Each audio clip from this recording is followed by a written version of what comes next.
A luxury necklace vanishes mid-flight, and a black woman is accused in front of a cabin full of strangers. But she's not who they think she is, and the white pilot pointing fingers has more to hide than anyone knows. By the time the plane lands, secrets unravel, loyalties break, and not everyone walks away free. It was supposed to be a smooth flight from Los Angeles to New York, 7 hours of quiet airspace, complimentary drinks, and the soft hum of engines above the clouds. In first class, time stretches differently. You're not just a passenger, you're someone. The seats are wider, the napkins are cloth, and the jewelry, well, the jewelry glows. The woman in seat 1A adjusted her diamond necklace, a breathtaking piece. Oval-cut stones, perfectly symmetrical, resting on her collarbone like a secret she wanted the whole plane to notice. Cameras clicked. A flight attendant leaned in for a selfie. Champagne flowed. Life was good, until the WSN single quotes T. About 40 minutes into the flight, the plane jerked hard to the left. Then right, lights flickered. Overhead bins creaked open, and glasses shattered on the floor. A baby screamed. Somewhere in coach, a man cursed loud enough for the cockpit to hear. Turbulence, the captain had said. Unexpected, but manageable. Then came the scream. It wasn't panic. It was sharp, terrified, a sound that made the cabin go silent. The woman in 1A was now standing, frantically patting her neck. The necklace was gone. Her fingers clawed at the air, trying to pull back time. Just like that, the champagne dream evaporated. That's when Captain Harris appeared. In full uniform jacket, crisp, hat perfectly perched, and eyes locked on a single passenger. Seat 3C. A black woman in jeans, a gray hoodie, and AirPods. "You," he barked, voice firm and sharp. "Empty your pockets. Now." Heads turned. Some passengers froze. Others grabbed their phones, hitting record. The woman in 3C, her name was Naomi, pulled out one earbud and raised an eyebrow. She didn't flinch. She didn't argue. She just looked at him, long and hard, like she was reading something on his face that no one else could see. "I said," Harris repeated, louder. "This time, empty your pockets." Naomi's lips curled, not into a smile exactly, but something close, something steadier. And then she spoke, calm, measured, controlled. "You have no idea who you're messing with, Captain." The silence in that cabin was deafening. What followed was every traveler's nightmare, magnified under fluorescent cabin lights and the weight of 30,000 feet.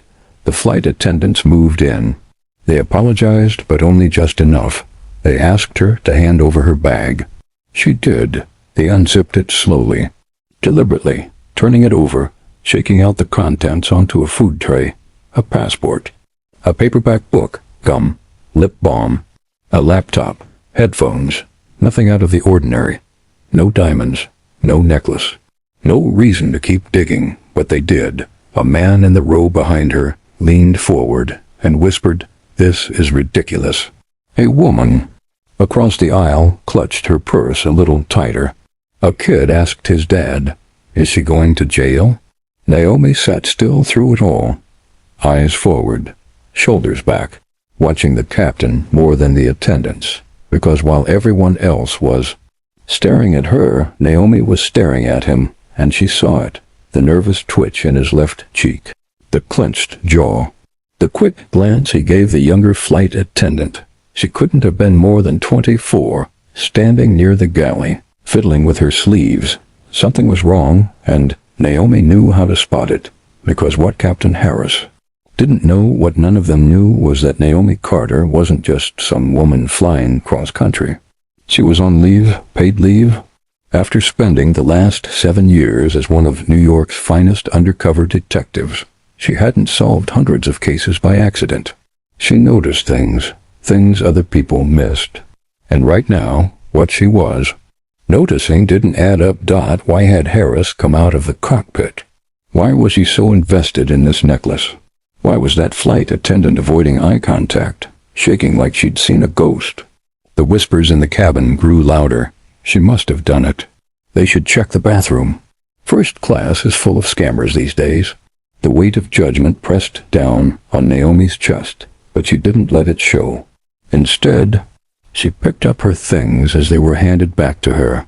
Calmly, carefully, like she had all the time in the world, because in her head, the investigation had already begun. And this was no simple theft. Something else was happening on this flight.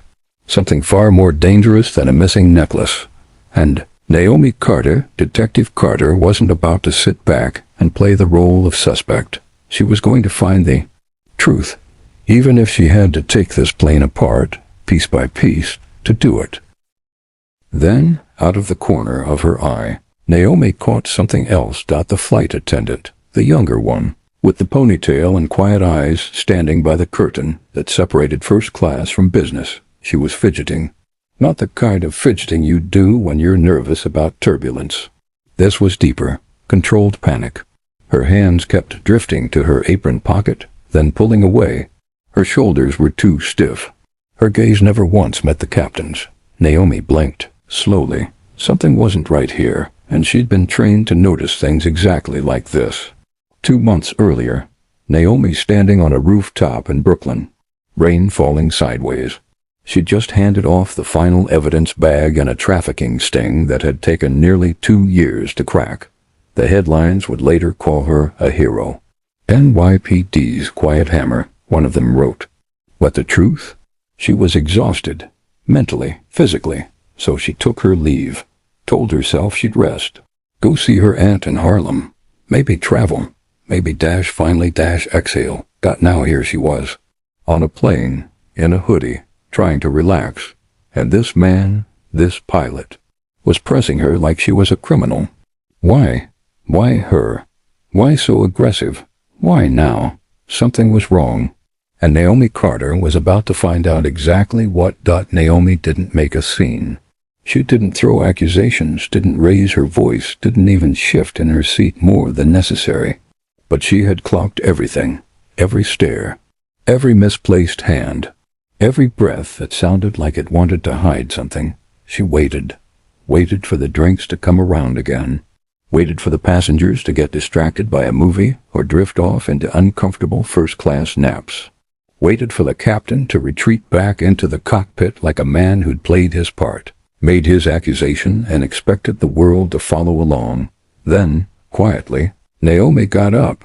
She didn't go straight to the curtain or make a beeline for the flight attendant.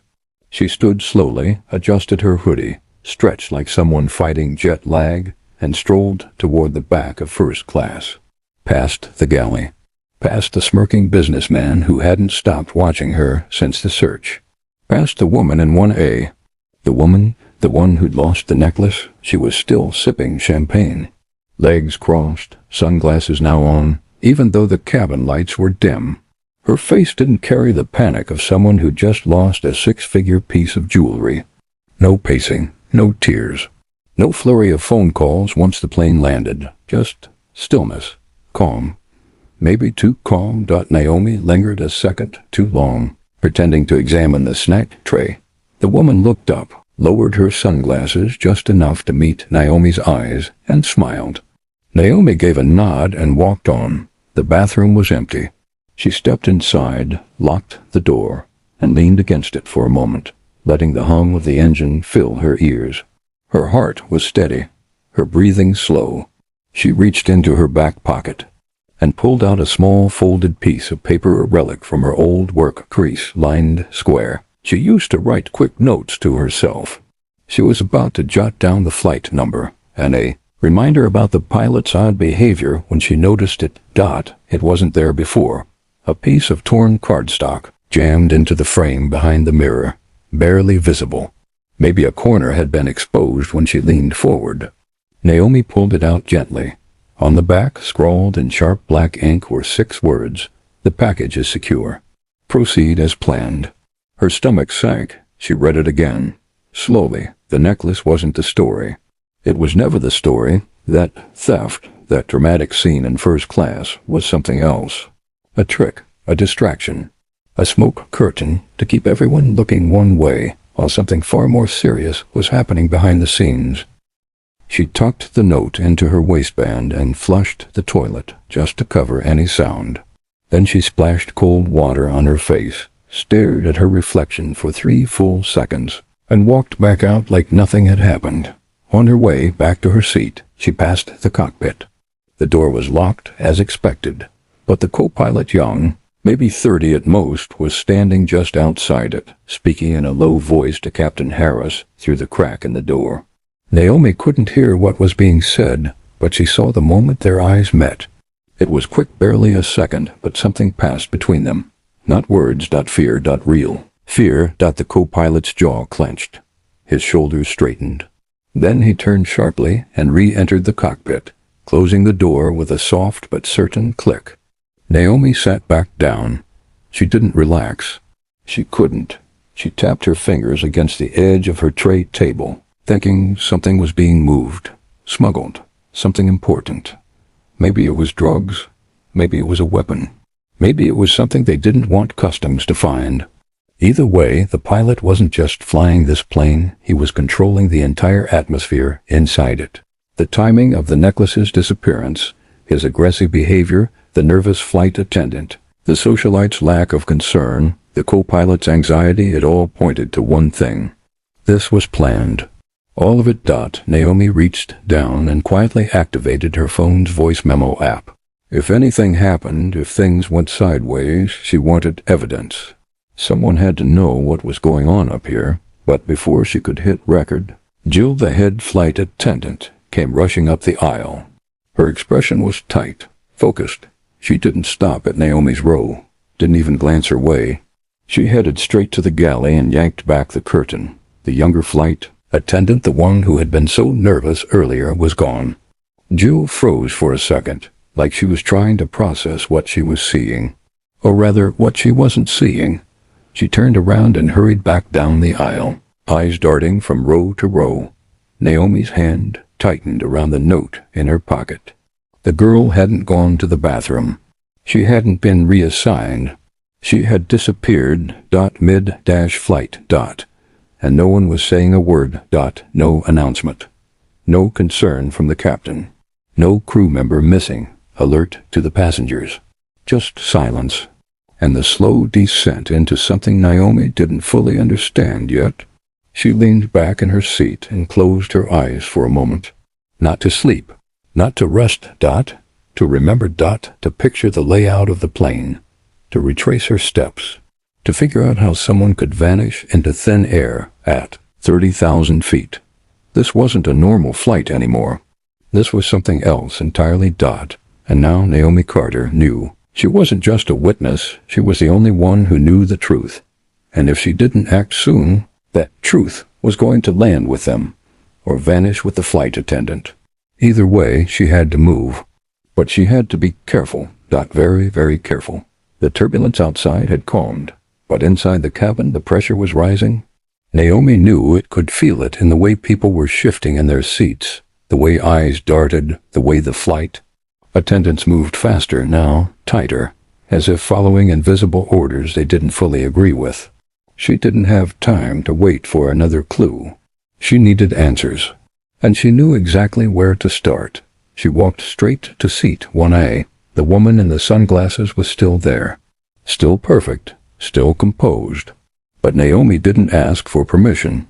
She sat in the empty seat beside her and leaned in just enough so their conversation couldn't be overheard. "Where's the real necklace?" Naomi asked calmly. The woman didn't flinch.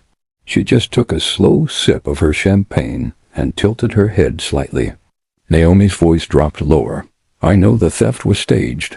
I know Captain Harris is involved. I know you're scared." The woman set her glass down, her hand trembling just enough to send a soft clink through the rim. Then her shoulders began to shake. It wasn't the dramatic sob of someone trying to be rescued. It was quieter, deeper. "Real." Naomi waited. Finally, the woman turned to her and whispered, "He threatened me."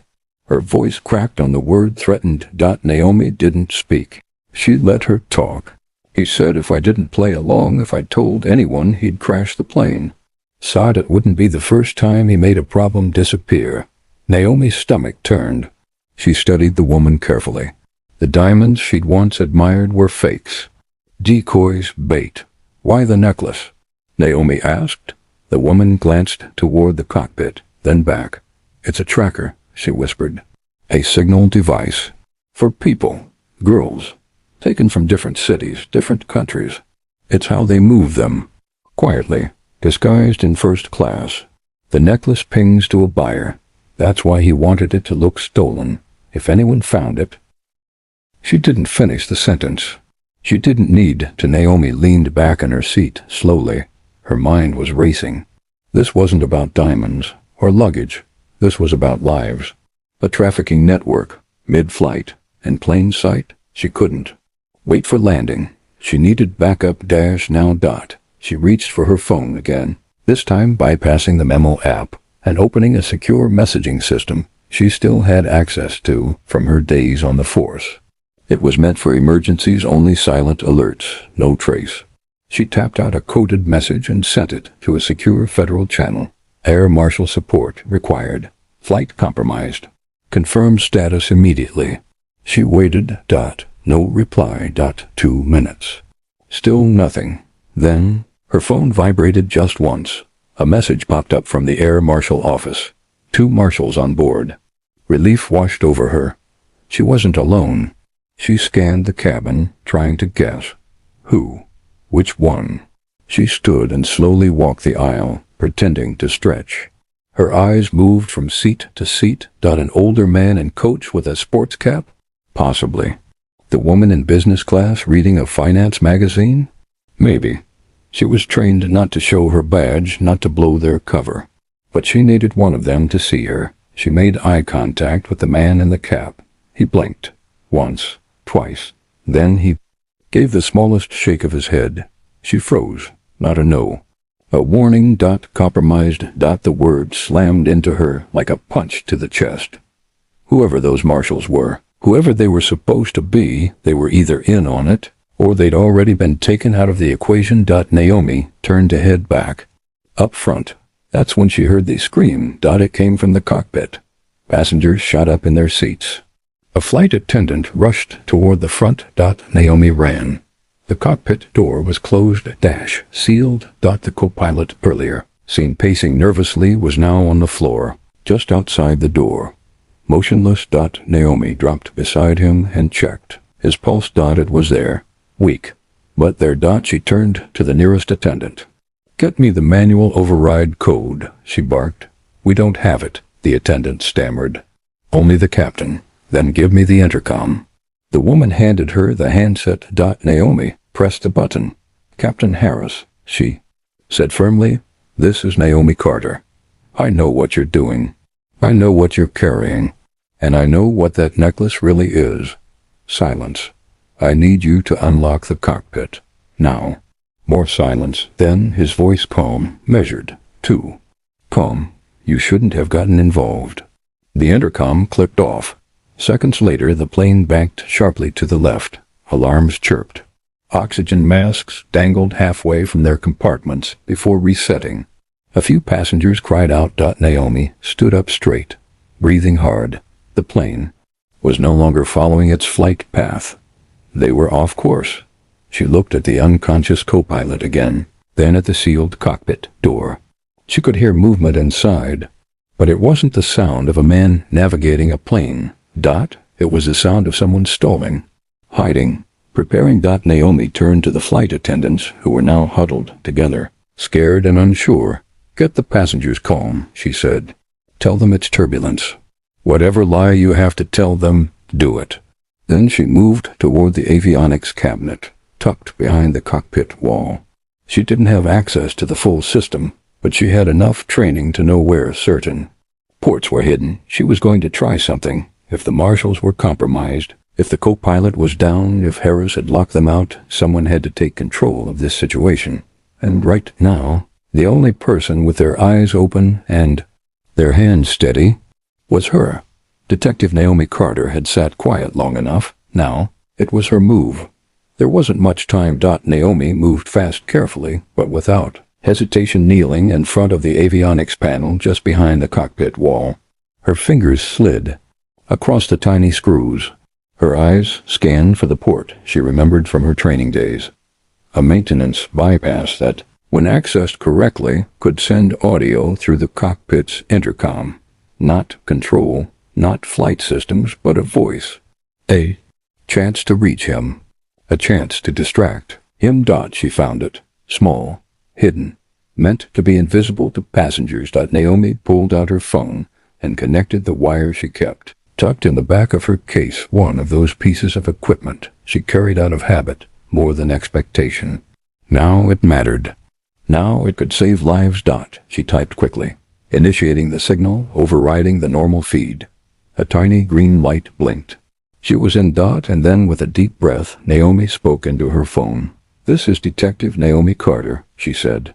Her voice was calm, but inside her heartbeat pressed against her chest like a fist trying to break free. "Captain Harris, I know who you are. I know what you've done. You don't want me to speak, but I think it's time everyone heard the truth." She gave the signal, and her voice, cool, steady, unwavering, began playing through the cockpit's speakers. "All passengers and crew, listen carefully," she said. "You're not just being flown by an experienced captain. You're in the hands of someone who was discharged from the military for illegal arms movement. A man who worked under aliases for over a decade laundering weapons and personnel for criminal syndicates. A man who's been quietly moving people like cargo." A gasp echoed from the galley. Flight attendants froze. The socialite in seat 1A pulled her knees to her chest. Naomi continued. "His real name isn't Harris. It's Dwayne Halston. He was involved in a failed military transport mission that left 4 civilians dead and 2 of his own men missing. The records were sealed, scrubbed clean, but I've seen the files. I've seen the footage, and now, so has everyone else." The line went silent for 10 seconds. Then the cockpit door shook once, hard. Something slammed behind it. Inside, Harris was yelling, not into the mic, just shouting, furious, unfiltered. Naomi stayed crouched, listening. And then she said, "The next part. The flight attendant you trusted, Lena, the one you thought was helping you? She was never here for your mission. She's been reporting to someone else. She turned on you. More banging, more shouting. A crash." He was unraveling. Exactly what she needed. Inside that cockpit, Captain Harris Dwayne Halston was realizing the walls were closing in, that the control he thought he had was slipping inch by inch from his hands, that maybe, just maybe, Naomi wasn't on this flight by accident. And that fear, that uncertainty, Naomi could work with that. She unplugged the wire and slid the panel back into place. Then she turned to the main control panel the crew used for climate and cabin status. Below it was the emergency override, dormant but functional. If she could run a diagnostic, she might be able to access the autopilot reroute. She started the reboot. It would take 2 minutes. Every second felt like an hour. Behind her, passengers were murmuring. The plane hadn't gone into free fall, but it wasn't steady either. A few people were crying. Some prayed. Others sat frozen, holding hands with strangers, united in the quiet understanding that something was very wrong. Then suddenly movement. A tall man from row 12 stood up. Older, weathered face, gray at the temples. He pulled back his coat. Badge. Gun. Naomi locked eyes with him. So did the head flight attendant. He didn't speak. He just nodded once and moved forward. The real air marshal. He'd been watching everything, keeping low, waiting for the moment that mattered. He stepped over the unconscious co-pilot and tapped twice on the cockpit door. "Captain Harris," he said, voice firm, clear. "This is U.S. Federal Air Marshal Eric Daly. You are now in violation of air safety laws, multiple federal crimes, and international trafficking operations. Step away from the controls and unlock this door." No response. Naomi moved beside him, quietly slipped him the note she'd found. Daly read it quickly, then pulled out his radio and spoke into a secured frequency. "Flight 223. Captain compromised. Course deviation confirmed. Initiating coordinated landing sequence. Naomi's screen beeped. The reboot was complete. The system access allowed for partial override, enough to reassign coordinates. Enough to prevent Harris from steering them into a death sentence. Daly gave her a look that said, "Do it now." She typed in the code for New Orleans. Closest airport with emergency capability. A runway long enough to handle a landing under any condition. Course correction initiated. Inside the cockpit, Harris must have watched the plane's route shift back towards safety. Screamed. Then came a sharp, echoing bang. Not a gunshot. A punch dot, another dot, then silence. Daly gripped his firearm and stepped back. A second later, the cockpit door cracked open. Harris stumbled out. Bloodied lip. Disarmed Dot behind him, the missing flight attendant Lena stood with a stunned baton. Her eyes were wide, shaken. But she had done it. Naomi stepped forward. "You were the handler?" Lena nodded once. "Till I saw what he really was," Daly cuffed Harris. "Read him his rights." And for the first time since that plane left the ground, the cabin exhaled as one. Naomi backed away, letting it all settle. She didn't smile. Not yet, because something was still bothering her. Something that hadn't surfaced yet. But it would. She knew it would. And when it did, she'd be ready. The plane touched down hard. Not dangerously, just fast, urgent. Like the aircraft itself couldn't wait to be back. On solid ground. The tires screamed across the runway, brakes grinding, engines reversing with all their might. Inside the cabin, people clung to armrests, held their breath and prayed, some silently, others out loud. A mother cried into her child's hair. A man muttered apologies to the person he had yelled at during boarding. When they finally stopped, everything was still. The kind of stillness that settles in after too much noise. Emergency vehicles surrounded the plane. Yellow lights flashed. Outside every window. The air was thick with the smell of fuel and rubber. And in the front of that cabin, sitting against the wall just beneath the cockpit door, was Captain Dwayne Halston, restrained, bruised, and silent. He wasn't shouting anymore. He wasn't in control. He was done. But the story? The story wasn't, because when federal agents boarded the aircraft, it didn't take long for the pieces to fall into place. Naomi stayed close, watching, listening. She showed them the note from the bathroom, described the message she'd intercepted, repeated every word the socialite had whispered. She gave them the timeline, the code she'd used to redirect the plane, the moment the real marshal stepped in. But there was one piece, still missing, one detail no one had explained. The necklace. Where had it gone? What was it? And why had Halston been so eager to make it disappear? While agents led Harris off the plane in handcuffs, Naomi made one more request. Search the cockpit. Every panel, every crevice. She insisted. The lead investigator hesitated at first, but something in her tone left no room for debate. 20 minutes later, they found it. Not the necklace. Something else. A compartment in the rear avionics bay sealed, with military-grade hardware. Inside there was a small, lead-lined container, and inside that were 8 vials of a chemical compound Naomi had never seen before. Clear, dense, and labeled with only a set of numbers and a barcode. The federal agent who opened it took one look and called for HAZMAT. It wasn't drugs. It wasn't cash. It wasn't weapons in the traditional sense. It was something far more sensitive. Government-grade. Black market. A bioweapon prototype, later identified as a component from a stolen research facility in Eastern Europe. Something that wasn't supposed to exist. Something that in the wrong hands could erase a city block without a sound. The necklace had been a decoy all along.